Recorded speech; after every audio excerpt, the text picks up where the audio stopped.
বিরতির পর আবারও আপনাদের স্বাগত। যে বিষয়টা নিয়ে আলোচনা করব এই মুহূর্তে, ত্রিপুরা অঙ্গনওয়াড়ি কর্মী ও সহচালিকা অ্যাসোসিয়েশন মজদুর মনিটরিং সেলের উদ্যোগে এক ডেপুটেশন প্রদান করা হয়েছে।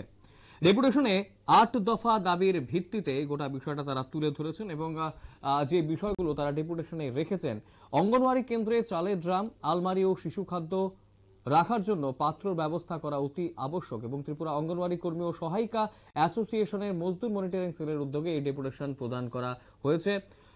সব পুরনো অঙ্গনওয়াড়ি কেন্দ্রগুলোর শৌচালয়ের ব্যবস্থা করা প্রয়োজন এবং আগামী গ্রীষ্মকালের মধ্যে সব অঙ্গনওয়াড়ি কেন্দ্রে বিদ্যুতের ব্যবস্থা করা প্রয়োজন এবং directorate of social welfare and social এডুকেশনের দপ্তরে আজ তারা এই ডেপুটেশন দিয়েছেন। এই ডেপুটেশনকে কেন্দ্র করে প্রত্যেক যারা অঙ্গনওয়াড়ি কর্মী এবং সহায়িকারা রয়েছেন তারা গেছেন সেখানে এবং তারা কিন্তু বিস্তারিত তুলে ধরেছেন, সাংবাদিকের সামনে, ক্যামেরার সামনে তুলে ধরেছেন এবং ৮ দফা দাবিকে কেন্দ্র করেই কিন্তু মূলত তারা এই বিষয়টা তুলে ধরেছেন। যে দাবিগুলো তাদের মধ্যে রয়েছে, আগামী গ্রীষ্মকালের মধ্যে সব অঙ্গনওয়াড়ি কেন্দ্রে বিদ্যুতের ব্যবস্থা করা প্রয়োজন, অঙ্গনওয়াড়ি কেন্দ্রে সব ধরনের ফিডিং বিল প্রতি ১.৫ মাস অন্তর অন্তর প্রদান করা হলে কেন্দ্রে ফিডিং পরিচালনা করা সহজ হবে এবং তার পাশাপাশি বর্তমানে বাজার দরের সঙ্গে সঙ্গতি রেখে ডিম সহ অন্যান্য জিনিসের মূল্য বৃদ্ধি করা, অবসরপ্রাপ্ত অঙ্গনওয়াড়ি কর্মী ও সহায়িকাদের অবসরকালীন ৭৫০ টাকা ও ৫০০ টাকা করে বৃদ্ধি করে ৫,০০০ টাকা ও ৩,০০০ টাকা প্রদান করা, জাতীয় শিক্ষানীতি ২০২০ অনুযায়ী অঙ্গনওয়াড়ি কেন্দ্রগুলো প্রাক প্রাথমিক কেন্দ্র হিসেবে স্বীকৃতি দেওয়ার পাশাপাশি প্রশিক্ষণের মাধ্যমে অঙ্গনওয়াড়ি কর্মীদের প্রাক প্রাথমিক শিক্ষিকা হিসেবে উন্নীত করা, সহায়িকাদের প্রাক প্রাথমিক স্তরের সহায়িকা হিসেবে উন্নীত করার দাবি কিন্তু উঠছে তাদের পক্ষ থেকে।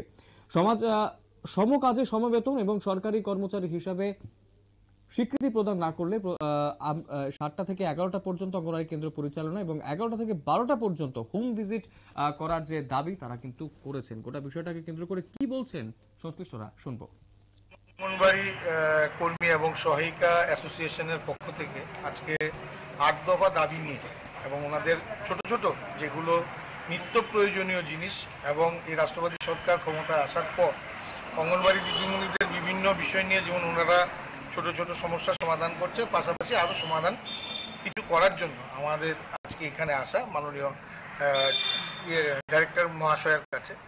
আমরা দৃঢ় বিশ্বাস আমাদের মাননীয় ডাইরেক্টর উনি আমাদের বিষয়গুলো দেখবেন এবং ৮ দফা দাবির বিষয়ে আমি অনুরোধ করব আমাদের সংগঠনের যিনি সাধারণ সম্পাদিকা মঞ্জুলা চক্রবর্তী, উনি বিষয়টা তুলে ধরার জন্য। ভিত্তিতে আজকে ডেপুটেশন দাবিগুলো সবগুলোই পুরনো, নতুন করে আবার প্রদান করা। তার মধ্যে আমাদের প্রথম যে দাবি সেটা হলো আমাদের কেন্দ্রে প্রায় ১০-১২ বছর হয়ে গেছে চালের ড্রাম। আপনারা সবাই জানেন অঙ্গনওয়াড়ি কেন্দ্রে খিচুড়ি খাওয়ানো হয়, চাল ডাল দপ্তর থেকে দেওয়া হয়। সেখানে আমাদের ১০-১২ বছর হয়ে গেছে চালের ড্রাম দেওয়া হয়েছে। ড্রামগুলির অবস্থা এখন খুব খারাপ, কাজে শিশু খাদ্য সংরক্ষণ করা আমাদের পক্ষে কষ্টকর হয়ে উঠছে। তাছাড়া আমাদের সকালে যে মর্নিং স্ন্যাক্স সেন্টারে দেওয়া হয় সেগুলো সংরক্ষণ করার জন্য আমাদের কিছু জিনিসপত্র লাগবে। তা আমি আমাদের প্রথম দাবি।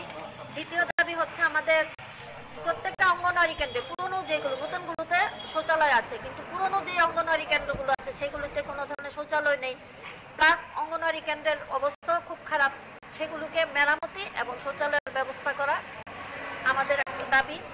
তৃতীয় দাবি আপনারা শুনলেন সংশ্লিষ্টদের কি দাবি রয়েছে এবং ত্রিপুরা অঙ্গনওয়াড়ি কর্মী ও সহায়িকা অ্যাসোসিয়েশনের পক্ষ থেকে মজদুর মনিটরিং সেলের উদ্যোগে ডেপুটেশন প্রদান করা হয়েছে এবং গোটা ডেপুটেশনকে কেন্দ্র করে ডাইরেক্টরেট অফ সোশ্যাল ওয়েলফেয়ার এবং সোশ্যাল এডুকেশনের দপ্তরে তারা দিয়েছেন এই ডেপুটেশন। সময় ছোট বিজ্ঞাপন বিরতির রয়েছে অন্যান্য সংবাদ, সঙ্গে থাকবেন।